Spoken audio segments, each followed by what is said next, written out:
উমর ফারুক সালাত শুরু করলেন, ফজরের সালাত, আল্লাহু আকবার।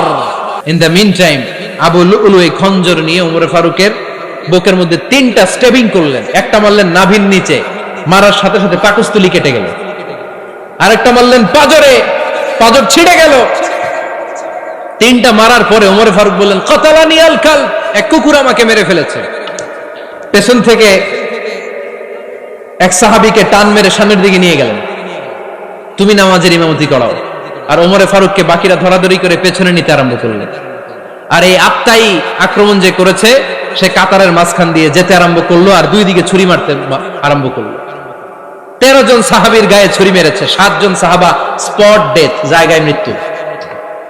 এই ভয়ঙ্কর অবস্থা দেখে এক সাহাবী বুরনুস, এক ধরনের জুব্বা আছে মাথাওয়ালা, অনেকে জ্যাকেট পরছেন না এরকম মাথাওয়ালা, লম্বা জুব্বা আছে আরবরা শীতে পরে মাথাওয়ালা, এই মাথাওয়ালা জুব্বা বের করে এক সাহাবী জালের মতো তার দিকে উড়ায় মারল। ওই বুরনুসের মধ্যে পেঁচিয়ে আবু লুলু মাটিতে পড়ে গেল আর সুইসাইড করে ফেলল, নিজের বুকে নিজে মেরে আত্মহত্যা। যেই সাহাবীকে ইমামতির জন্য দাঁড় করালেন, উনি ছোট্ট সূরা দিয়ে প্রথম রাকাতে সূরা আল কাউসার, দ্বিতীয় রাকাতে সূরাতুল ইখলাস দিয়ে নামাজ শেষ। উমরে ফারুক বেহুশ। উমরে ফারুক কি? বেহুশ। সবাই কান্নাকাটি করতেছে, সবাই দেখতে গেলেন, এখন হুঁশ ফিরে না। মুখের মধ্যে, মুখ খুলে রাষ্ট্রের চিকিৎসক মুখের মধ্যে দুধ দিলেন, ওই নাভি দিয়ে দুধ বের হয়ে যায়, পাকস্থলী কেটে ওখান দিয়ে দুধ বের হয়ে যাচ্ছে। তারা বলল, ওনারে বাঁচানো সম্ভব না, দেখেন হুঁশ ফিরে কিনা।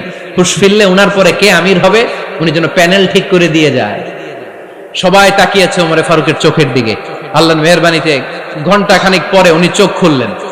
চোখ খোলার পরেই বলেন নাই, ও মা আমি মরে যাই। চোখ খোলার পরে উনি বলেন নাই, কে মারলো আমারে। চোখ খোলার পরে উনি বলেন নাই, আমার পরে নেতা কে হবে।